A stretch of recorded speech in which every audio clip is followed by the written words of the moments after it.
Hey Nailers fans, I'm DJ Abasella, and it's time for another edition of the Weekly Report, the final one of the 2018-19 regular season, and the Nailers are still battling to try and snag one of those final two playoff spots in the Central Division race. We'll start with last week's games, and the highlight game of the week was Friday night. The Nailers pick up their 30th victory of the season, also the 11th straight year in which Wheeling has secured a winning record on home ice. But it didn't come easy, as the Nailers had to erase their largest deficit in a win this season as they trailed the Fort Wayne Komets 4-1 in the middle stages of the second period.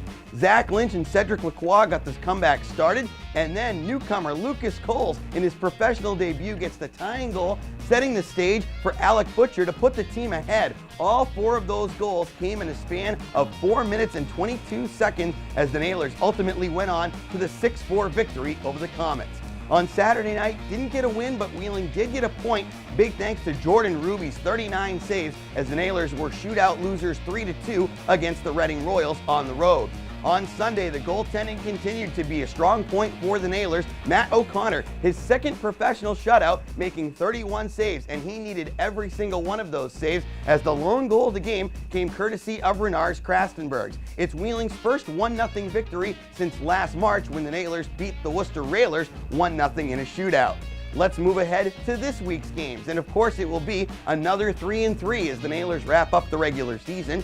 First up Friday night, it's the Toledo Walleye at Westbanco Arena at 7:05. Toledo has already clinched all it can. The Walleye know that they will be the number 2 seed when the playoffs begin in the Central Division. The season series has been all about the road team for the most part, as the road teams have gone 6-1, so the Nailers looking for their first victory at home in the season series and to make it a clean split across the board at 4-4. Then on Saturday night, the Nailers will take on the Indy Fuel on Fan Appreciation Night. Home ice against Indy has been great news for Wheeling this season, as the Nailers have posted a 6-1-1 record at home against the Fuel, including a victory a couple of weeks ago, 5-2. Indy still has something to play for. In fact, we'll be rooting for the Fuel in their earlier games this week, as we'll highlight coming up in the schedule. Then on Sunday afternoon, the weekend concludes when the Nailers visit the Fort Wayne Komets. Fort Wayne in good position right now, currently sitting 3rd in the Central Division, but still have something to play for. At least they do as of the time of this recording. So we'll see what's on the line come Sunday afternoon. The teams have played 7 games head-to-head thus far, and the teams have combined for 64 goals. So offense has been the key to that season series, and thanks to that win last week, the Nailers have a 4-3 edge. Now let's move along to the ECHL standings. In the Central Division, Fort Wayne 3rd place with 76 points, followed by Kalamazoo in 4th with 75, then the Nailers in 5th with 71, and Indy in 6th with 70. So what are we looking at for who we want to root for this week? Well, Wednesday night, we'll be rooting for the Wichita Thunder as they play host to Kalamazoo, and the Indy Fuel, who travel to Fort Wayne.